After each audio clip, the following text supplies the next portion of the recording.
I think it's up to each individual rabbi. My practice has been to leave the casket unlowered until following the mourner's Kaddish. Yet I've been to funerals where other rabbis have lowered the casket at other times. Adding the soil from the land of Israel is a way of connecting our burial places here in the United States with the land of Israel. For some people, it is a connection to the story of the coming of the Messiah, that we're told that when the Messiah comes, all of the souls of those who have died will be resurrected. And so the soil is actually from the Mount of Olives, which is the place where we're told that the Messiah will pass.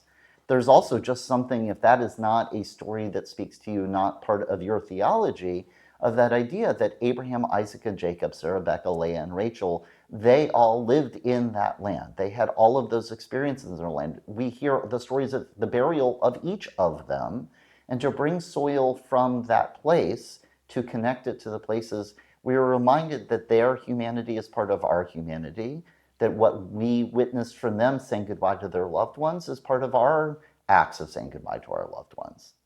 And regarding the three measures of earth or soil that family members place on the grave, I liken it and I share with families that it's a difficult mitzvah or sacred obligation, kivot hamet, to bury the deceased, but it's also a very loving gesture, much like tucking in a child or a loved one into bed. In Judaism, 3 is the number of meaning and intentionality.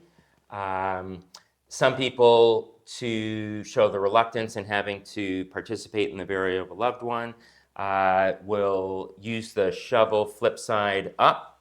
Can't get that much soil, but to show the reluctance, place that atop the casket and then use the shovel in the customary way for the second and third measures of earth.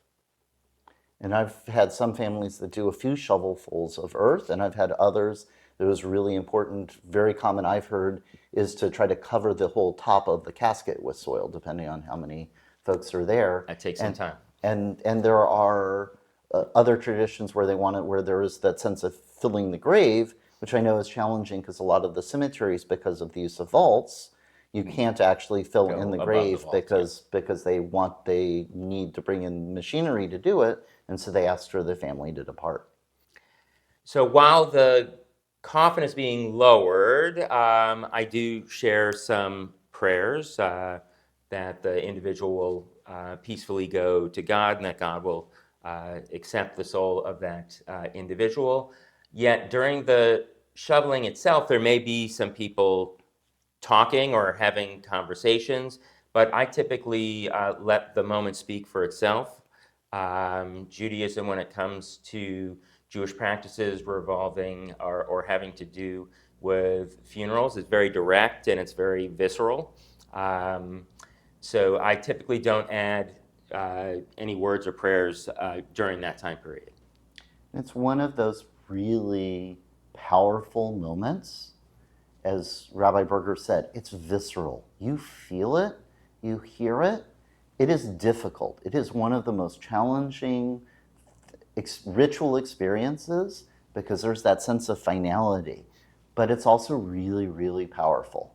So as I said, kavod, if you go to a Jewish cemetery, you will often visit and place a stone of memory because you want to feel the weight of that stone. You want to do physical action that our loved ones don't just stay in our memory. They don't just stay in our head or in our heart. We want to bring their memories of blessing into the world.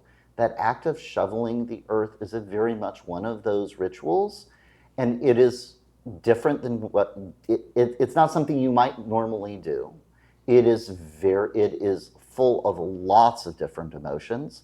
So being in that moment, to give yourself to that moment, to hear and feel and do that ritual, and bring the community with you, your family and friends in that moment, is really incredibly important and very powerful. And I'll add that from a psychological standpoint, it truly does help with closure.